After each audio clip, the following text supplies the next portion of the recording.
Hello everybody, today is Sunday, November 3rd, 2024. Sunday morning, Daily Classic Reaction again. We're back on the 92 Trans Am this morning.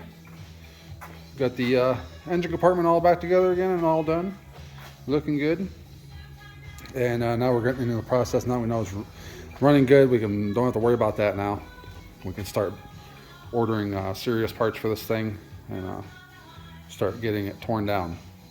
So what I'm doing this morning is I've already started getting the headlights out of it, headlight mechanisms, and what my goal for this half a day this morning is to get the front clip off this car, get the front bumper off, lower ground effects and front fenders hopefully.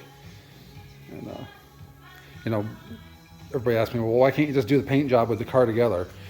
You can, but if you do, anybody that knows anything about body work or doing paint jobs or have dealt with cars that have been painted that way before, they know that you can never get it perfect looking. It's just too hard to mask off things. And it's not only that, I go to pretty extreme lengths to detail these cars. So like you can see like down inside here where there's surface rust and stuff on these little metal brackets, I'll take all this out and re-spray it so it's all brand new looking. I can just get down inside these little areas and really wash everything all out really good, get it super clean, and just do a really mega detailing job. So I'll keep on toiling away here. I'll meet back up with you when hopefully we'll have the at least the front bumper off. Stay tuned. All right, we're to the point where we've got the front bumper off here, front bumper cover. As radical as these cars look in the front end, they're actually extremely simple to take apart the front bumper cover. You have two little lower pieces there that go on for the lower ground effects there. It's just 10mm bolts everywhere, 10mm there. And you got 5 little bolts going down through there, 5 bolts on the other side, and then you have 5 across the front here. And that whole entire front nose cone comes off, one gigantic piece. So as a person who works on brand new cars every day, taking apart brand new cars, this is like cake. Very easy to do. Same thing with the fenders. The hardest part about getting the fenders off, at least with a Trans Am, is you have to get the lower ground effect off because that's covering your bolts there. But I'm taking that off anyway so I can paint them, so that's no problem now. So next thing we'll be doing, I'll jack up each side, take a wheel off, get the inner liner out, and get the fenders off. So we'll pick back up there, guys. All right, guys, so here we are a couple hours later.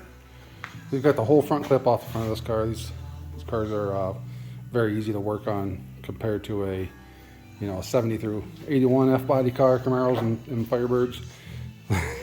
These third gens are more modern built. This is more like modern cars are built.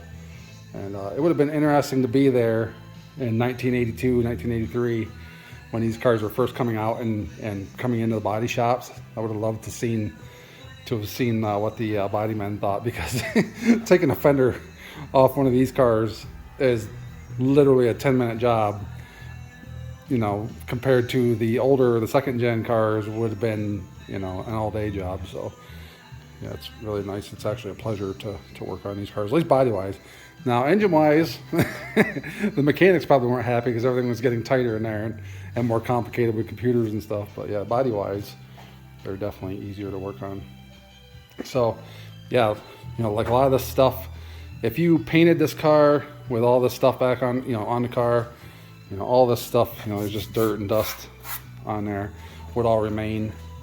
And I just feel better. This car is a rare car.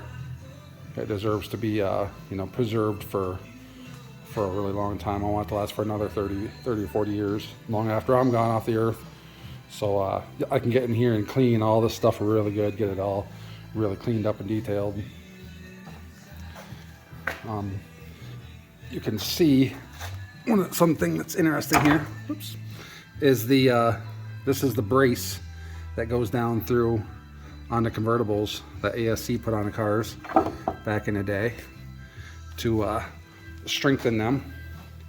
So like if you, and this is what I was telling people before, you can't just take a regular Firebird fender and put it on a convertible, because the bottom of it's cut off because it doesn't fit the way that the regular cars do. So be aware of that.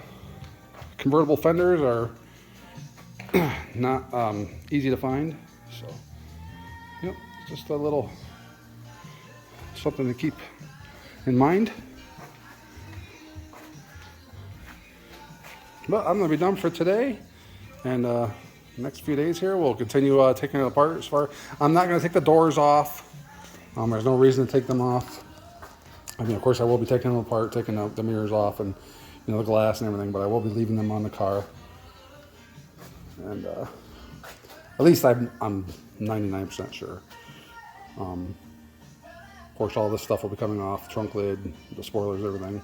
These cars did not come from the factory as a convertible. They came from the factory as a T-top car, and they were sent to ASC, and then ASC chopped the rest of the roof off and did the braces in it and stuff to make it into a convertible. So you'll get to see what these quarter panels look like underneath these spoilers, and you might be a little shocked. I know I was the first time I took one off. Kind of interesting. But stay tuned for that. We'll keep on working. If you'd be interested in seeing this car come back to life, come back to looking like a brand new 92 Trans Am convertible, hit the subscribe button if you'd like. It's free. And hit the like button if you like the content. And I'll keep you up to date as we keep moving along on this thing. It's going to be a beautiful car. So thanks for watching, guys.